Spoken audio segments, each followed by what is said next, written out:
have to do is really ask ourselves, would I want to live in a world full of people just like me?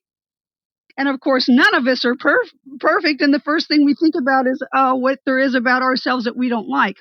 Well, all we have to do is recognize that and realize that all of us are a work in progress. And every day, make an effort to do a little better. All of us we're only ever doing the best we can.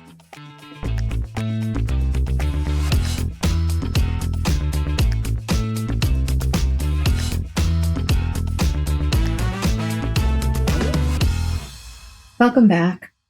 Today, I'm going to share a story with you that was recorded last year, so it's 2025, and I sat down with Cindy Adams right after she published her memoir. It's entitled Adam's Gift, true story of a grieving mother's dive down the rabbit hole and the treasure she discovered within. Cindy's life changed when her eldest son, Adam, died in a fatal car accident. At least the part of his life that he lived on Earth ended. Not long after his death, Cindy began to communicate with him through a series of codes, signs, and different kinds of methods, all of this which she shares in her book and we talk about during our discussion ahead. It does lead her down the rabbit hole, as she puts it, and she comes out with a new focus, both professionally and personally, and ultimately, she journeys through the healing process to a reality where her son Adam is very much a part of her daily life today. We discuss this and more in our conversation ahead. I hope you enjoy.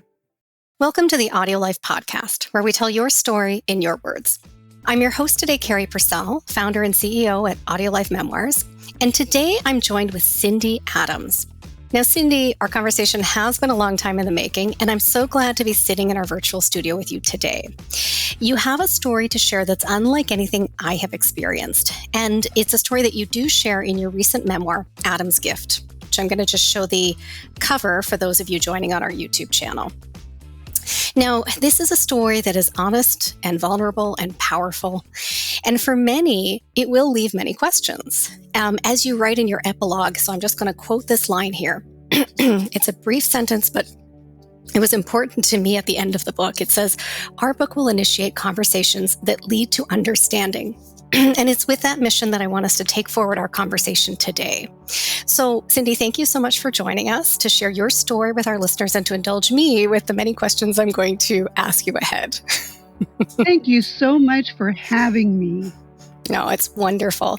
Now, your book, as those who haven't read it yet are going to discover, your book does focus on an important aspect of your motherhood journey, and actually a tragic, though enlightening event surrounding and following the death of your son, Adam, at the age of 27 from a single vehicle car accident. Now, we are going to talk a lot about that and as I said, the experiences that follow. But we do usually start these conversations a little bit earlier, really going back to your very beginning. And if you'll indulge me, I'd like to start there.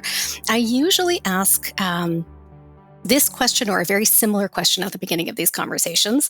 And I ask you just to start by telling us where you were born and if there's a story behind your name. Okay. I was born in Jeffersonville, Indiana. A story behind my name. Well, my birth name is Cynthia Ellen. Cynthia means moon and Ellen means light. So my name means moonlight. And I wasn't sure whether or not my mom knew that. But when I discovered that as a teenager, I was really excited. And I asked her, and she said, well, yes, I did know that. And she said, I named you after the moon because I thought you were like the moon. You were bright and changeable, yet dark and mysterious. Wow, beautiful. And then Ellen is after her cousin Helen, who was also a very dear friend. Thank you for that. I never know what's going to come from that question, but I find there's always something insightful. There's something, rooted in your history and your family and in where you came from. And maybe that will come up again as we have this conversation. I'm going to ask you another one that I don't typically start with, but I thought it might be really interesting in this conversation. I'm going to ask you, if you'll indulge me, to tell me 3 words that you would use to describe yourself. Ooh, 3 words. Okay. I'm going to say curious. Good. Insightful. Mm-hmm. Creative. Creative. Wonderful. Now, this is our first time really getting to speak, but I've read your book. I've had email conversations with you. I feel like I could have described you, so I will say that those sound dead on. Thank you. but let's have the conversation and see how they come to life. So curious, insightful, and creative. I love it. So just kind of going chronologically for a little while here, tell us a little bit about growing up. So maybe, maybe a little bit about your family, or maybe just some fond memories from your young years. Well, first of all, I want to tell you that there was a nugget in the name and where you were born story. So let me start with that piece. My archetype, in terms of who I am and what I came here to do, I actually discovered what that was via a dream about Harrison Ford. And what I discovered is that my archetype is Cindiana Jones. Now, and you asked me where I was born in Indiana, right? So this is what's funny. I had the dream about Harrison Ford. It took me months to demystify it. And finally I said, what do I think of when I think of Harrison Ford? And then I said, well, Indiana Jones. And then I said, Cindiana Jones. It was like when I heard myself say it, I felt myself. It's like, wow, that's me. And what does that, cool? This is what's funny. So my name is Cindy, and I was born in Indiana. And then I discovered via Ancestry.com, and this has only been in the last couple of years, that I have Jones on both sides. Oh, wow. Yes. Right? Wow. So Cindiana Jones at your service. Now, what is different about Cindiana Jones? Well, when Cindiana Jones goes into the cave, she doesn't come out without the skull. And I think that probably describes me, considering that this story began with the transition of my oldest son, Adam. Yeah. And it ends with me following seemingly random puzzle pieces over the course of 12 years. Yeah. That when put all together, they finally make sense. Now, in terms of my childhood, we moved a lot. I have lived in California since I was 6 years old. Okay. Prior to living in California, I lived in Indiana, Illinois, Tennessee, Mississippi, and Arkansas. My dad was a chef, and he typically worked in a big city. Cost of living was expensive there, so often we lived with a relative or lived in a place that was less expensive, and we typically lived too far from where he worked to see him all that often. By the time we moved to California at the age of 6, he was indeed living with us in the same house, and he was working as a chef at the Tracy Inn in Tracy, California. So that said, I'm the oldest of 4 daughters, and I am still in California. We moved from Tracy, California to Stockton, California when I was 8 years old, and I lived here until I became an adult. And then I moved briefly to the Bay Area, then ended up marrying someone who lived in Central California. So I lived there when my sons Adam and Nathan were born in 1983 and 84 in San Luis Obispo, California. Then their dad and I moved back to Stockton, California in 1985, and I have been here ever since. Great history, very succinct, lots of really interesting nuggets there. Thank you for sharing all of that. Sure. I expect a few pieces will come back up. You know, I know you mentioned at least one of your sisters in your book, so we may come back around to that. Okay. So tell me a little bit about school and education, maybe starting to transition into work in your early years. Okay. Well, what's interesting about school in terms of my education is when I was 5, the age that people typically go to kindergarten, we were living in Memphis, Tennessee. And in Memphis, it cost money to go to kindergarten, and that was one of the things we did not have. So I didn't go to kindergarten. My first experience with school was right after we moved to California. I started first grade at 6 years old.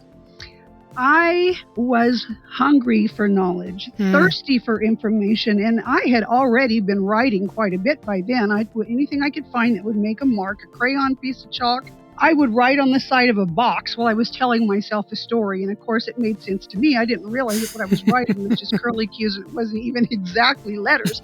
But at the end of my first grade year, I was reading on the fourth grade level. So I have always been passionate about reading, passionate about books. I would eat books if I could. Imagine how quick that would be to get the information. Just sit on it or eat it, right? So I have always been curious. I've always loved learning. So I was a very enthusiastic student, and therefore I was at the top of my class. I graduated college summa cum laude. And it's not because I'm so much smarter than anyone else. Other people would have typically given up a long time ago. When I'm still in the cave after that skull, and like in terms of algebra, most people would have said, forget it. But I just dig in, and I'm very tenacious, and I just love to learn. So in terms of education, I look at it as an adventure. I mean, I didn't go to kindergarten, but I stopped with my master's and a credential as an education specialist. I worked with children with learning disabilities, and then I have an administrative credential. Wonderful. And you can tell, as I read you as an author in Adam's Gift, you can tell how you are exploring, connecting, learning. I knew from your background, I knew from your credentials that you had done a master's in education and had spent some time, but I also know that you've continued to educate and certify yourself in a whole other area, which will certainly be part of this story today as well.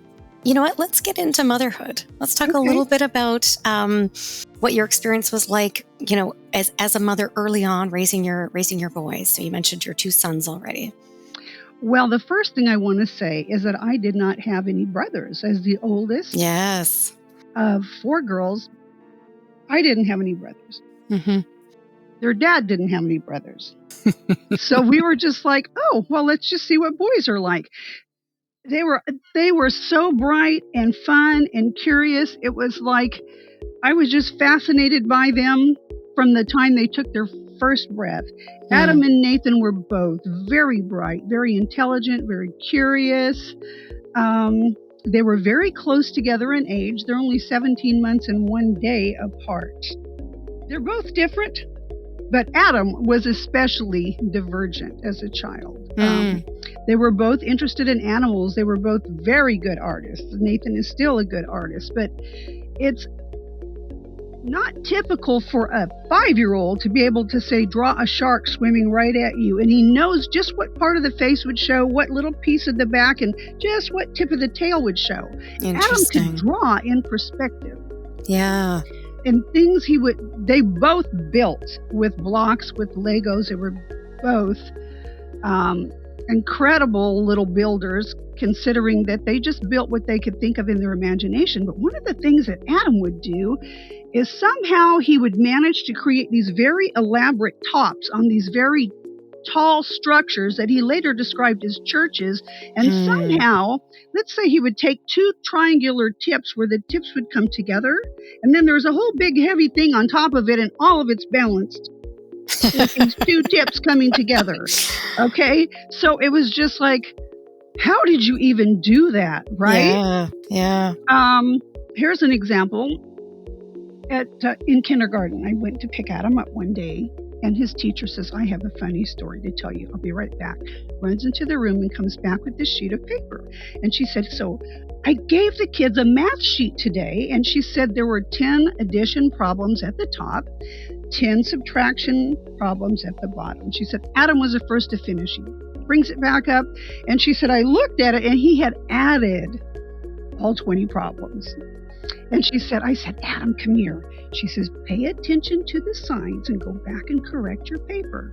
She said, he was back in a flash. She said, I looked at that paper.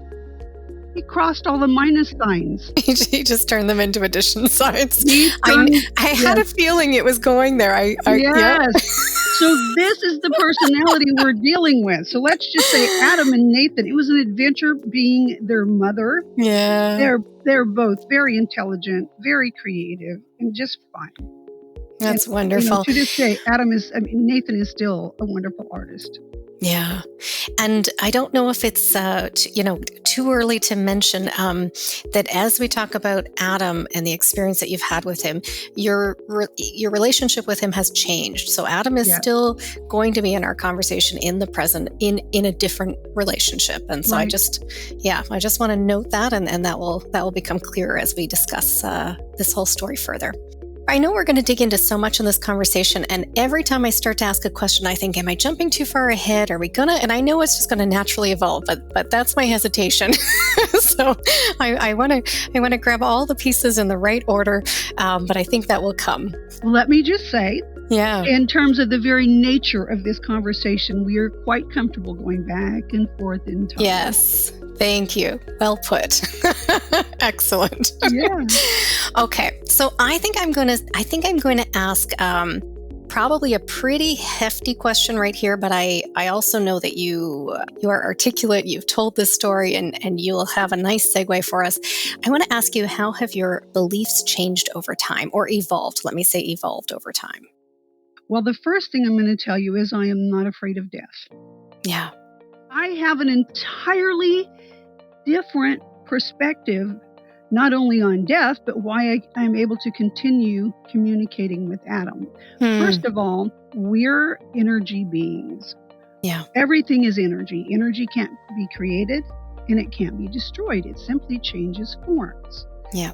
Adam proved to me that consciousness survives death when he began communicating with me while he was still on life support.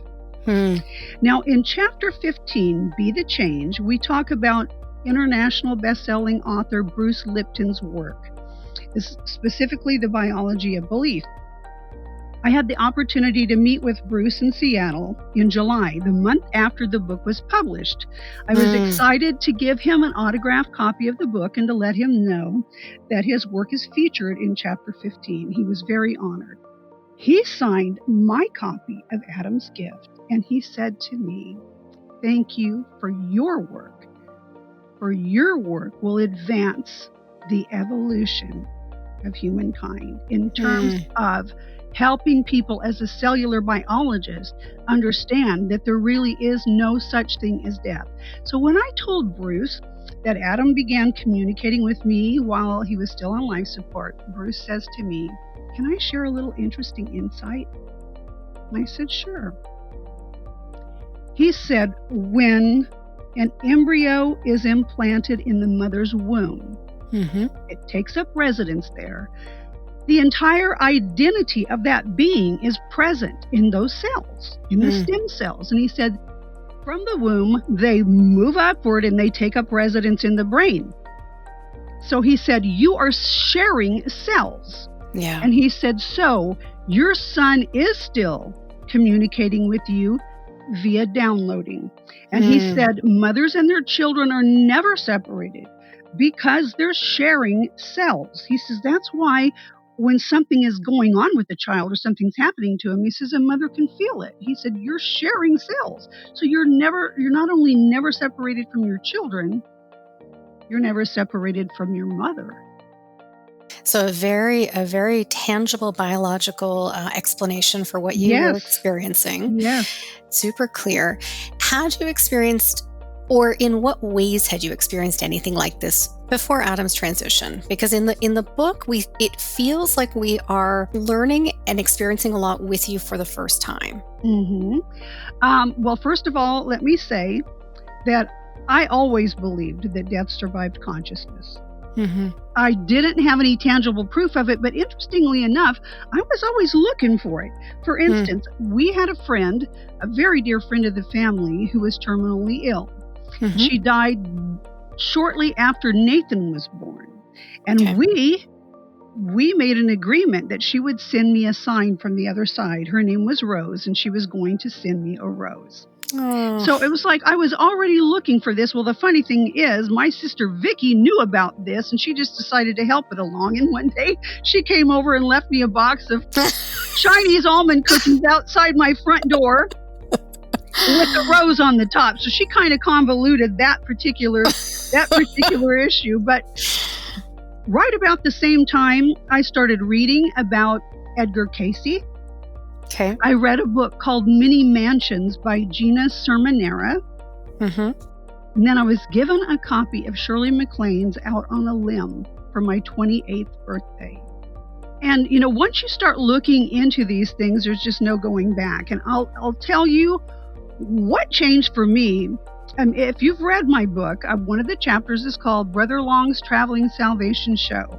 My grandfather was not only an evangelist, he had a band. My uncles and aunts, they were a gospel band that traveled the South. My family to this day, most of them are still very religious. They're God-fearing people. Okay, what I don't understand God-fearing at all. That doesn't make any sense. It was like, I feel like I was like dropped into a nest full of different kinds of birds, if that makes sense. They fly differently than me, and their truth doesn't make any sense to me, and it never did. When I started looking into Edgar Cayce, Gina Sermonera, these other concepts, finally they started making sense to me, especially reincarnation. When you look at the miracle involved with being born, a little tiny sperm meets little tiny egg, we grow a human inside of a human. That's a miracle. And I don't think it's any greater miracle being born more than once than it is being born once. And when we look at why we're here and what we came here to do, the only way truth makes sense to me is in that light.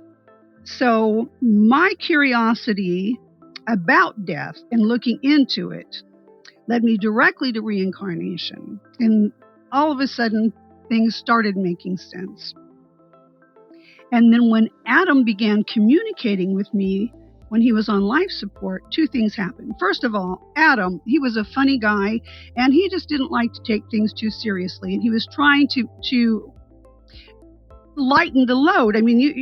My son's on life support. Now, first of all, let me tell you, is shortly after I got that call, a state of grace just descended upon me. That is the only way I could describe how I got through this. I knew that Adam was leaving. He'd been telling me all of his life that he wasn't going to have a long life. And he'd said it so many times, and there had been other like little harbingers in the past, things that I remembered from, years ago. Yeah. It was like I knew that this was supposed to happen, and I not only knew it was supposed to happen, I knew I was supposed to. There was a story that I was going to have to tell. Here's another piece. I've known since I was a child that I would write a book, but I didn't know what it would be about. Yeah. As soon as this happened, I realized, okay, this is what it's going to be about. And then when Adam started communicating with me when he was on life support, I knew this is what it had to be about. And let me tell you why. Most of us experience things like this, and the first thing we do is try to talk ourselves out of it. And I am no exception. I am no exception. I still catch myself doing that. But let me tell you that if I had have talked myself out of believing what I had directly experienced, I would have experienced Adam's quote unquote death in an entirely different way. I would have felt as though I lost him. I would have felt as though I am separated from him. Not all losses are the same, but I think losses, losing a spouse, losing a child, losing someone who's a huge part of your life, that just leaves a giant hole in you because there's nowhere for that love to go. And in my case, there was, because I knew it was Adam because of what he said. The circumstances were I had cut locks of his hair to save as a keepsake. And, Adam's personality, of course, what's he going to say? Mom, what the F did you do to my hair? So this is the first message you received from him Yes. while he was on life support. And Yes. so to you, that's what he would say. That's his tone. That's his sense of humor. Absolutely. How did you, so that resonated with you. You heard who that was. How was that message sent to you? How did you discover it? Okay, how do I describe it? It was almost like it came from inside me. Okay. But it wasn't actually audible. It was like I felt the answer and the words that came with it, which explains perfectly if it came from stem cells. Right. It kind of just rose up from inside of me. It was a knowing. And it was so unexpected. I laughed out loud. And my sister was sitting at the end of his bed. I'm standing up at his head. She's at the end of the bed. And she looks up at me at the sound of my laughter. And I told her what happened. And she said, well, Cindy, you're not going to believe the dream I had last night. She said, I had a dream about my little dog, Muccini. Now, Muccini was a Chihuahua. Rhonda is my youngest sister's name. She had painted the dog's nails. The dog had pierced ears. She said that she dreamed that Muccini and a lot of other dogs were in a salon sitting up in barber chairs. Some of them were wearing tiaras. They were getting their nails done, and all these dogs are getting foo-fooed. And I am laughing as she's telling this. And I said, Rhonda, I said, Adam is messing with you. I said, don't you remember that his apartment is directly above a dog groomer? Oh, is it? Yes. Okay. So he sends her the dream about the dogs. He lets, I hear him say, what the F did you do to my hair? And he just continually, then it was on. Funny things continue to happen. Unusual things continue to happen. He used those 4 days that he spent on life support proving to me that he was still there. Now, I didn't know where... I knew he was still here, but I didn't know where his quote-unquote here was. So that sent me straight down the rabbit hole to figure that out. Yeah. Okay. So, a few things I want to pick up on. Okay. You mentioned an awareness, a willingness to believe and understand and want to communicate after death from earlier. You talk about your first conversation or knowing communication with Adam while he's still on life support. Right. You also said that sometimes you have to, I don't remember exactly how you phrased it, but sometimes you still question yourself. Sometimes you still have to force yourself to believe. You talked about how you knew that you were going to write a book from early on. You didn't know what it was going to be, but it became clear to you. Now, you did not write the book right away. No. It actually took you quite a while to write the book. Tell us a little bit about that. I have a few questions around that. So how did you know when it was the right time, and what were your hesitations in writing it? Well, first of all, like I said, it was like going on a 12-year-long wild goose chase, collecting seemingly random puzzle pieces. Yeah. So, as these different things happened, they happened out of order, out of sequence. Yeah. So I was still trying to make sense of them. The very last puzzle piece that fell into place where I felt like, okay, I can finally tell this story, had to do with the Adam skull. Yeah. So what is the Adam skull? The Adam skull is a 23-pound smoky quartz crystal skull that Adam embodied with his consciousness. Okay, so if somebody's saying that, I'm just like, yeah, right. It just sounds... How? I want to be shocked, but I've gone through more of the journey with you in the book. But yes, explain this to us. Yeah, okay. So, all right, let's see now. How do I want to tell this in a capitalized version.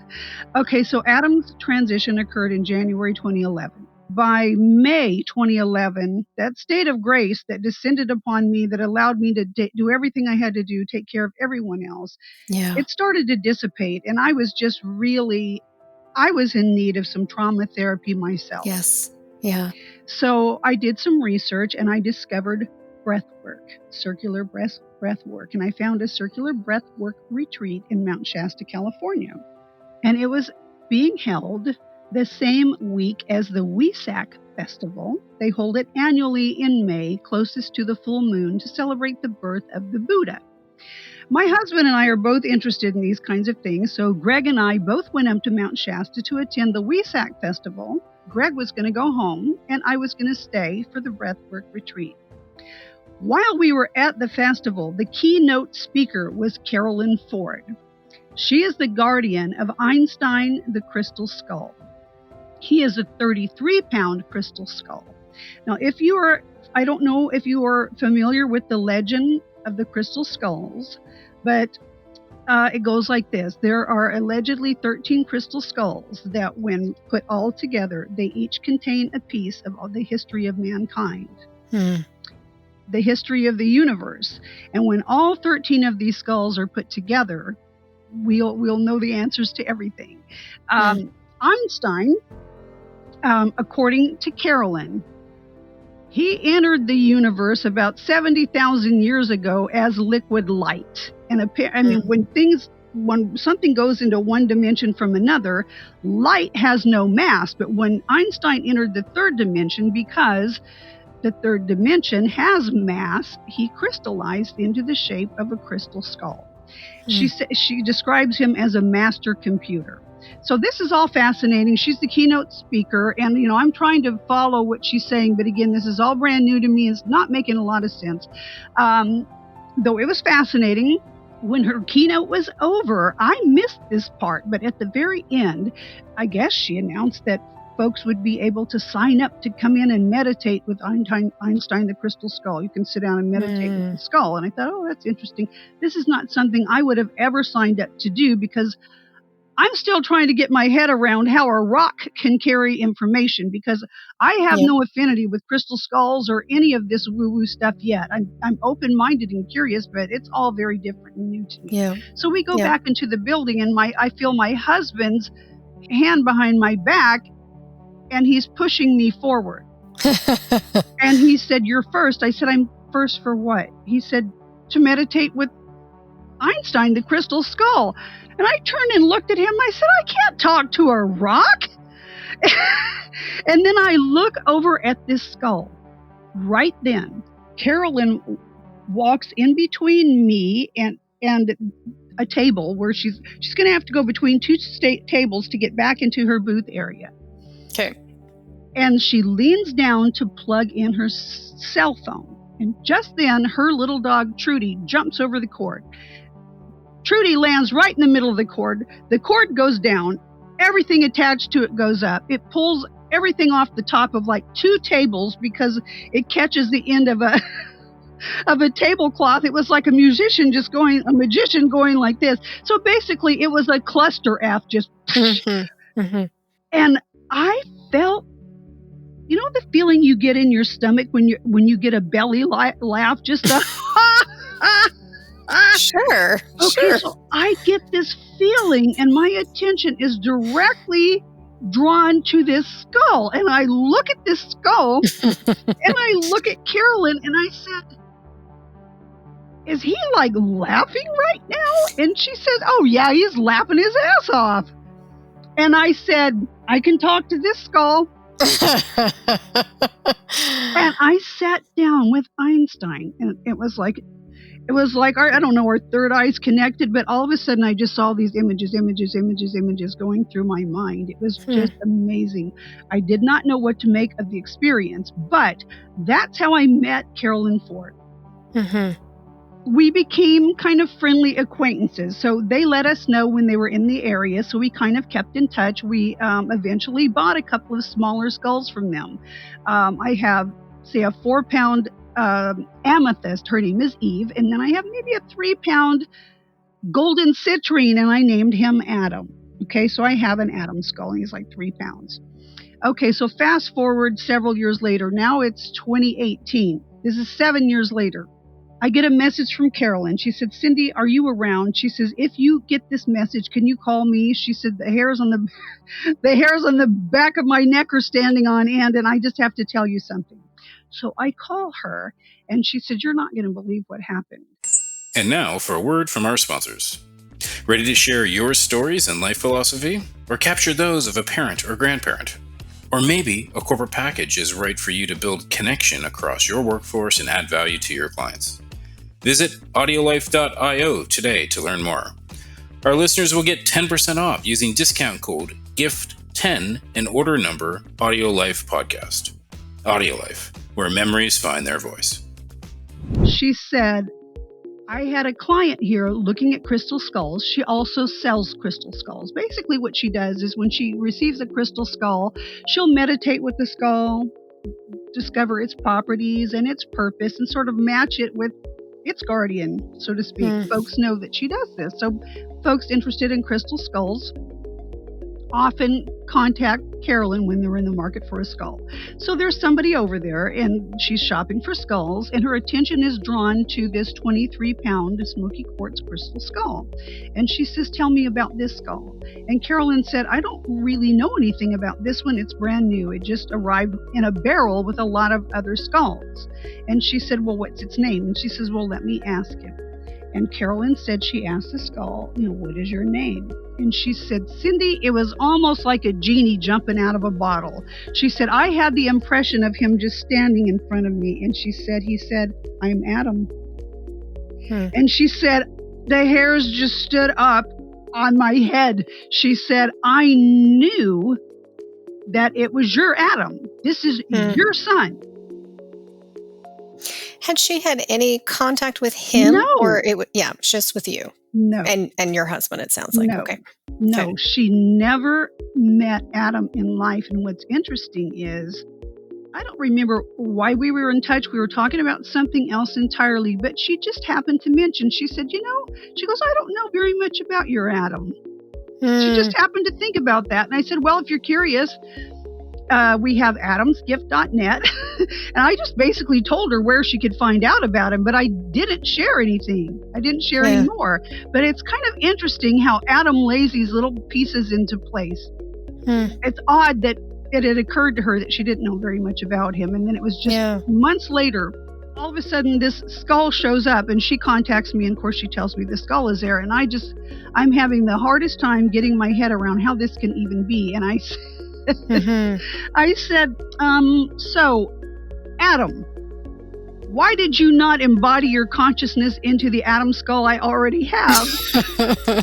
And Carolyn started laughing. She said, Cindy, I swear I'm not making this up. She said, he just said, ain't no hand-me-down Adam. Carrie, come on. What the F did you do to my hair? This is my boy. Ain't no hand-me-down Adam. I knew beyond a shadow of a doubt that it was him when he said that. And here's the funny part. I wrote in capital letters, ain't no hand-me-down Adam.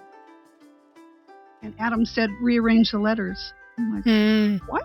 He says, rearrange the letters. And I rearranged the letters, and what I got was Adam in the now and DNA.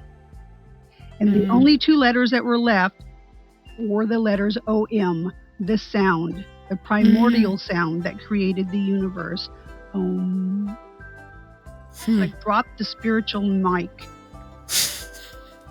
The only time that's real is now. There is no past, there is no future. Adam's in the now and DNA, which jives exactly with what Bruce Lipton said, his explanation of why I can still communicate with Adam. So, still, even though we have this explanation, it's still a little bit too weird to get my head around. It's like, okay, how in the world did he do this? All right, so now let's fast forward another 4 years. Now we're in 2022, and I have become a quantum healing hypnosis technique practitioner. So this is Dolores Cannon's method of past life regression. So I have a past life regression session scheduled, and my client comes in, and he and I already felt like we'd known each other forever. We could talk and talk all day because we had similar interests. So then he meets my husband, Greg, and he said, you seem really familiar too. And then he looks across the room and he sees a photo of Adam. And he said, who's that? And I said, that's my son, Adam, the one that transitioned. He said, well, he seems familiar too. I said, well, we're going to do a past life regression. Why don't we just see what this is all about? During his past life regression, we learned that the four of us were siblings in Atlantis. And I said, what did you do in Atlantis? And he said, I was a scientist. And I said, what did I do? He said, you were a cellular biologist, same as Bruce Lipton. And I said, what about Greg? And he said, Greg was an educator. And I said, and what did Adam do? He said, Adam was a keeper of knowledge. And where they kept the knowledge? They programmed it into crystals. Interesting. They programmed the knowledge of Atlantis into crystals, and they hid it in Egypt and Arkansas. So that is how Adam knew to embody his consciousness in a skull. He had a whole lifetime of recording information into crystals. So when that piece fell into place, I thought, okay, I felt like I can finally tell this story, because that was the hardest thing of all for me to get my head around. Right. Wow. Okay. So there was a lot there, but it stemmed from the question of, why did it take 12 years to write? Exactly. And that's only one of the reasons. Yeah, I'm sure. I'm sure. There's so much there, and there's so much that we haven't told. You do, in a way, you also answer it in at the very beginning. I think it's in the prologue. I think it's before we actually begin, which I found incredibly vulnerable. I found it incredibly honest. And I think, as a reader, I think it put me at ease for what was ahead. I think maybe as an author, between the conversation with Adam giving you the push or the confidence or whatever it was to go forward with this, you clearly described that relationship and also all of the doubts that people may have, that you may have or have had. And I think, even just what you described to us as one of the many answers of why did this take 12 years, again, very honest, very powerful. As soon as you started, I was like, of course, there's so much here. There's so many pieces that have to be put into place before you can clearly tell this. But that doesn't, as much as that was clear, it doesn't mean that it makes sense or that it's going to make sense to everybody listening. And when I listen to you, I think, okay, that makes sense. But there are a lot of questions I have and a lot of things I haven't experienced. And I'm not going to be the only one. Right. Mm-hmm. So, we started this interview by saying we are on a mission for understanding, and obviously not just for me. This is a big conversation for a lot of people to gain insight, to gain understanding, to take some of those steps. You've taken a lot of them. You've had a lot of years. Even before Adam's gift and Adam's transition and that piece of the story, the part in the book. So you've had a lot of experience with this that many of us have not had or have not had yet. Look, let me tell you. Yeah. Just as important as the first thing Adam said to me, if you recall, I said that my sister Rhonda was sitting at the end of the bed and she shared the dream about her dog Muccini. Yeah. Rhonda passed away in her sleep unexpectedly 2 years after Adam. Yeah. 5 days before she died, I had a premonition she wouldn't be here that much longer. In fact, I was on a walk with my mom, and my mom said, I wonder what's going to happen to Rhonda when I die. And I said, what makes you think that she won't die before you do? I don't know why I popped off at that, but interestingly enough, I had a session scheduled with Adam's spiritual interpreter, Baker Gendron, at the time. And I asked that question, and Adam said, Rhonda will be given a choice to stay or leave. And I said, well, when? He said, I don't know. I'm getting the number 5. And I thought, well, maybe that means May, because it's the 5th month. And he said, it's hard to predict when babies will be born or when people will die. As it turns out, it was 5 days later. Okay, so this is what's interesting about that, talking about questioning our own beliefs. I had a premonition she wasn't going to be here. Mom mentioned what will happen. I said, what if she dies before you? Yeah. In spite of that, the following Tuesday night, I'm awake and I'm just sitting up in bed. My husband's asleep. And for whatever reason, I just kind of mentally opened my crown just to see, is there anyone out there? And this is not something I typically do, but for whatever reason I did. And all of a sudden, I'm sitting there and I get, Cindy! it's Rhonda. And I'm like, Rhonda, what are you doing in my head? And she said, I'm in heaven. I'm like, what are you doing in heaven? And she said, it's so beautiful. And I'm like, that's what they all say. And I'm like, and in my mind, she's dancing and spinning around. And Carrie, if I had to catch her, I would have needed a butterfly net. It was like this etheric. And if I could tell you what it was like she was in the back left quadrant of my head. If that makes any sense, I could see her with my third eye. And she's dancing and spinning and jumping around. And she is as joyful as I have ever seen her. And then the next thing she said was, I'm with Adam. And as soon as she said that, I couldn't hold it. My eyes just popped open. And I thought, wow, this was amazing, because if Rhonda really was dead and I wanted to channel her, this is what it would be like. And then I said to myself, wow, I'm going to have to call her in the morning and tell her about this. So then I wake Greg up and I tell him what happens. And I go to sleep. And then my phone rings at about 9 o'clock in the morning, and it's my mom. And she said, Cindy, she said, Daniel just called and Rhonda died in her sleep. I did not experience Rhonda's death anywhere near the way I would have experienced it if she not told me that she had died. So that very morning, I'm taking a shower. And again, Rhonda was like Adam. She likes to keep things light. Rhonda was crazy about bubbles. So I'm in the shower and I'm getting ready to meet my mom at Rhonda's apartment. And I'm scrubbing up and my eyes are closed. And I just happen to open my eyes before I turn around to rinse. And I have this gigantic bubble on the front of my body, from my breast to my pubic bone. It was like a gigantic etheric bubble pregnancy. And I was looking at me and I'm just like, how is this even possible? And I said, Rhonda, if this is your doing, send Mom a butterfly. Well, Carrie, I failed to consider the fact it was December, and there probably aren't a lot of butterflies out and about in December. A couple of hours later, I'm at Rhonda's apartment, and we're putting a few things in boxes, and my mom holds up a jar and says, what is this? And inside that jar was a fiber optic butterfly. Interesting. See, and so with that, I didn't question it ever again. I knew how blissful Rhonda was. So it's like Rhonda had a challenging life. It wasn't easy for her being on this side. And when I saw how joyful she was, and Adam had already said she'd be given a choice. Yeah. The way she described her death was she was sick, and basically what happened was she had mixed some cold medication with some prescription medication, and it was an accidental overdose.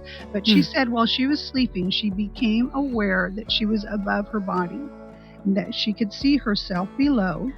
And she said I just noticed a lot of birds outside the window. And she said they were beautiful. And she said, I just had this knowing that if I wanted to, I could fly away with the birds. So I did. I couldn't take that away from her. Yeah. I couldn't be selfish enough to wish she was still here with me, knowing that she was given that beautiful gift to leave this life that was so hard for her and to be in such a state of bliss. Well, it's beautiful. I have two questions I want to pull out of that. And one is, what's your understanding of heaven? I don't think heaven is really a place. I think it's a frequency.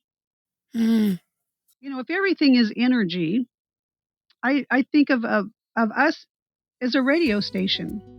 We attract the frequency of, what we're flying. It's like, if you want to hear a different song, you have to tune to a different station. Yeah. So basically, heaven is the frequency you're tuned to. Frequency 500 is the frequency of love. 600 is peace. 700 is enlightenment. We choose the frequency where we reside by virtue of the thoughts we entertain. Our thoughts determine our feelings. Our feelings determine what we say and what we do. So it starts there. Great answer. And I think it leads at least adequately into my second question, which is about methods and modes of communication. Mm-hmm. So you've talked a little bit, you explain more in the book as well, but you've talked a little bit about sometimes there's a knowing, sometimes there's a knowing in your head, sometimes there's a feeling, a laugh, that gut feeling in your stomach. Sometimes it's signs and symbols. And you've talked about how, over the years, you now practice this for work as well. So talk to us about modes of communication, how, I know that I don't want to go too far into what I do know and don't know. So let's start with your answer and I'll dig in with questions from there. Well, there are many, many different ways that spirits communicate. Yeah. What I would tell someone who wanted to communicate with their departed loved one is think about what you have in common. There is a story in the book where Adam and I helped a young man who had taken his own life. We had helped him cross into the light. His dad asked me, how will I know that he's crossed over and that he's at peace? And I said, well, is there something that the two of you shared? And he said, yeah, we shared a love of music. And I said, pay attention to what comes on the radio when you're in the car. Mm. It was just like something just came to me. So I said it that very night, keeping in mind that we had helped him cross into the light. Adam literally came to get him and took him. The song that came on was called Angel Flight. Mm. Come with me, brother. I'm taking you home tonight. Not only did the song come on, it literally described what happened. Come on, brother, I'm taking you home. Another means of communication, one of the first ones with Adam, because Adam and I we both love word games, is an application called Ghost Radar. I have it on my iPhone and my iPad. One day I sat down and I was looking at a book about Atlantis, and I happened to be looking at a picture of a flying horse. And I said to Adam, say something about what I'm doing. The ghost communicator said, pony. Adam called all animals by their baby name. A rabbit would be a baby, a bunny. So of course a horse would be a pony. So ghost communicator, that's another means of communication. On his birthday one year, I was standing at the kitchen sink and I just had this feeling to go outside and look up at the sky. His birthday's March 30th. So I went outside, I looked in the sky, I looked around. I didn't see anything that I thought was remarkable. And he said, look again. And as I looked again, I noticed a little tiny strip of a rainbow. And I thought, that's interesting because it hadn't rained today. And as I watched from the image of the book, if you have a copy of the book, if you want to hold it up, let's look at looking at Adam. He's in 3/4 profile. That very image of him on the cover of the book appeared in the sky. Wow. And I'm like, okay, I'm just going to get my camera. And typically when something like this happens and you try to capture it, you can't.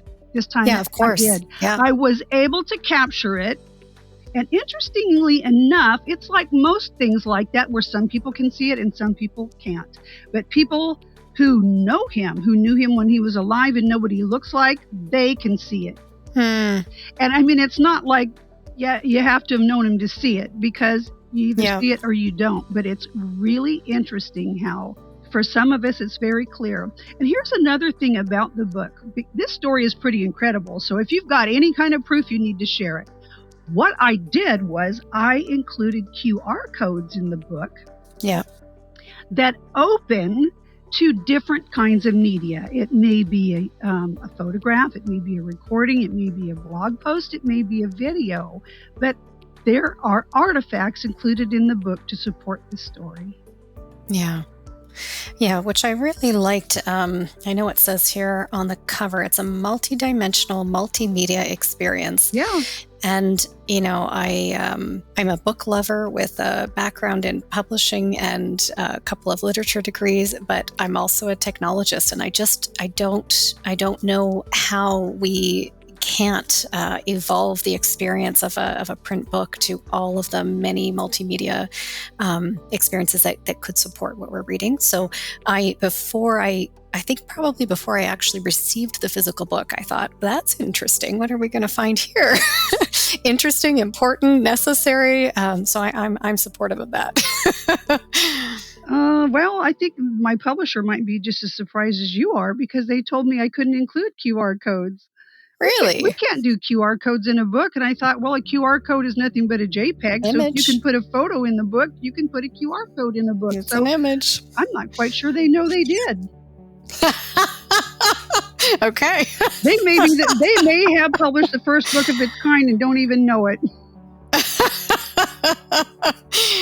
Well, that's fun. So, okay, we're on modes of communication.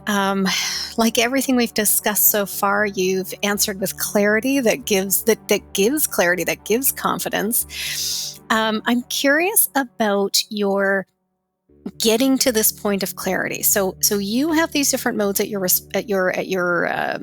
fingertips, at your availability. Early on, if I'm correct, you had support, you had other people guiding you and supporting you, and you now do that for others as well. Is that a fair way of describing it? If you're talking about using a spiritual interpreter, yeah, it's interesting how that happened. I didn't actually do it on purpose. I would not say don't use a medium, but what I would say is, regardless of whether or not you choose to use a medium to communicate with your departed loved one, you want to find a trustworthy medium. There are mediums that have actually been certified, and I would look for an evidential medium, because they can provide you with information about your loved one to the extent that you're sure that this is who you're communicating with. Now, because Adam has such a divergent personality, and it came through no matter who was serving as his spiritual interpreter, I can tell right away if it's Adam. But I would highly encourage you to learn to communicate with your own departed loved one, and the best mediums I know do the same. They would encourage you, and not only encourage you, they can help you learn to do that. One of the individuals who endorsed my book, Rhys Wynne Davies, he was Australia's Psychic of the Year. I think it was for 2023. He is a remarkable evidential medium. And he wrote a book called How to Talk to the Dead in 10 Easy Steps. So there's Rhys's book. There are different ways. I don't serve as a medium for other people. What I can help people do is to identify and change limiting beliefs and keep them from achieving their dreams. So primarily what I do is a form of healing called past life regression. There are two methods. One is Dolores Cannon's method, QHHT. Another method is BQH, which stands for Beyond Quantum Healing, and it was developed by Candace Craw Goldman, a very dear friend and student of Dolores Cannon. And those are both ways of using hypnosis to heal and to identify limiting beliefs. Also, a lot of issues that we are facing now stem in a past life, including illness. And it is amazing how the subconscious can heal what we didn't choose to take us out. If we didn't choose a particular health challenge to learn a lesson or as our exit point, then once we get the message, it's okay to thank it and let it go on its way. If anyone would like more information about QHHT, BQH, or another method that I use called Psyche, which is a combination of kinesiology, psychology, whole grain integration, and neuro-linguistic programming. My healing website is CindyAnnaJones.com. Very nice. Okay. And we can add that in our show notes as well. So we'll have a link for you. So that's the focus of your work today? Actually, the focus of my work has been writing this book Yeah. and now sharing with people that the book is here.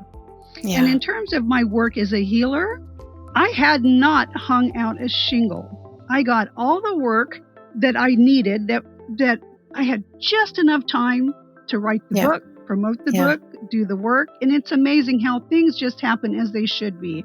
I am just now putting it out there that I'm available to do this work because finally, now that the book is published, I do have more time to help people. Wonderful. Excellent. So I think as we start to wrap up our conversation, I want to ask you a little bit about what you want. There's so many lessons learned here. I want to ask you about lessons learned. I want to ask you about the message that you want to be received here or understood here. So maybe I'll pause on those two and let you feed back to me. Well, the first thing that we want folks to realize is there really is no such thing as death. Yeah. Energy can't be created, can't be destroyed. It simply changes forms. Our departed loved ones are still there. So we are not separated from our loved ones. We didn't lose them. And it is possible to continue or create a new and different relationship with a part of them that's eternal. Now, death is a natural part of the life cycle. Mm-hmm. We don't need to create a new and different relationship with all of those that we lose. But with the loss of a child, the loss of a spouse, a best friend, someone you spend a lot of time with, you're going to find that, if you think about it, you probably are communicating telepathically with them all the time anyway, when they're alive. And that does not stop when they die. How can I connect with a loved one? What I would say is I would sit down and close your eyes and pretend like that loved one is going to walk up behind you. Let's say somebody says, okay, one of your loved ones is going to walk up behind you. Who is it?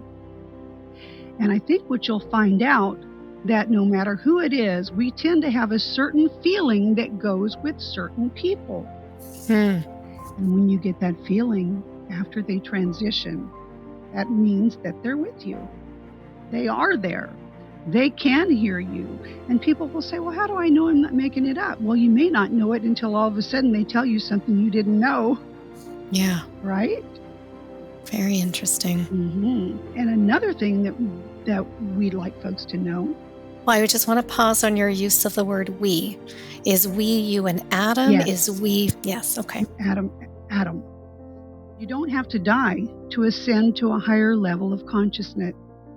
We don't have to die to ascend to a higher level of consciousness.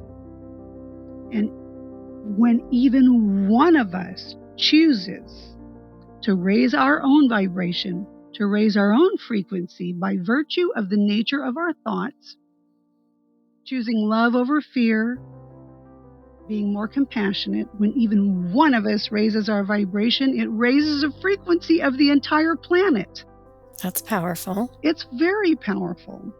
Adam had a near-death experience that he wrote about. He didn't share what he saw. What he shared was he saw potential events on a future timeline that concerned him. But these events are mutable, which means they can be changed. Whether or not these events happen or not will depend on the frequency of the planet at the time of the potential event. So, those of us who want to live in a world of compassion, a world where we can accept other people's differences, a world of forgiveness, a world of hope, how do we help to make that happen? Well, we have to be the change we wish to see. All we have to do is really ask ourselves, would I want to live in a world full of people just like me?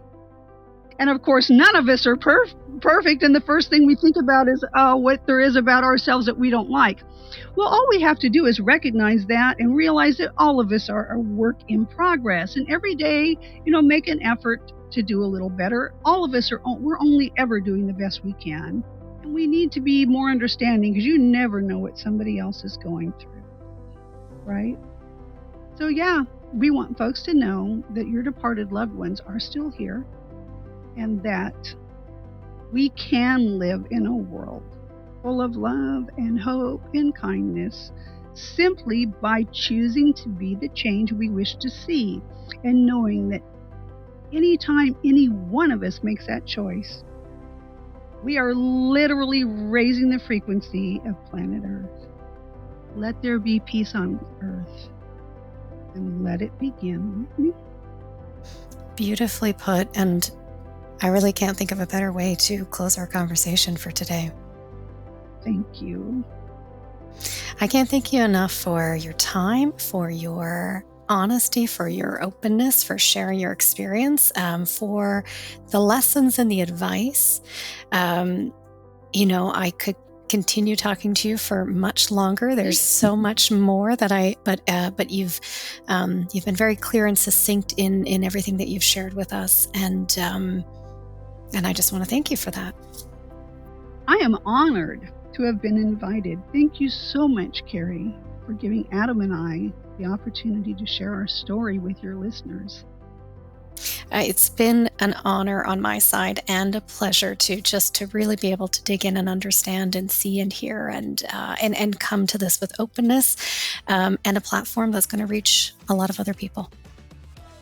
Thank you so much. Well, thank you all for listening to AudioLife Memoirs, the podcast where we tell your story in your voice. I hope you enjoyed the show today. I've been your host, Carrie Purcell, and we've been speaking with Cindy Adams.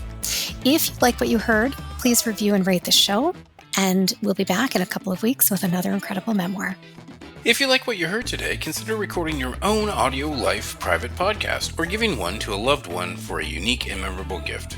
Today, AudioLife listeners will receive 10% off using discount code GIFT10 and order number AudioLife Podcast.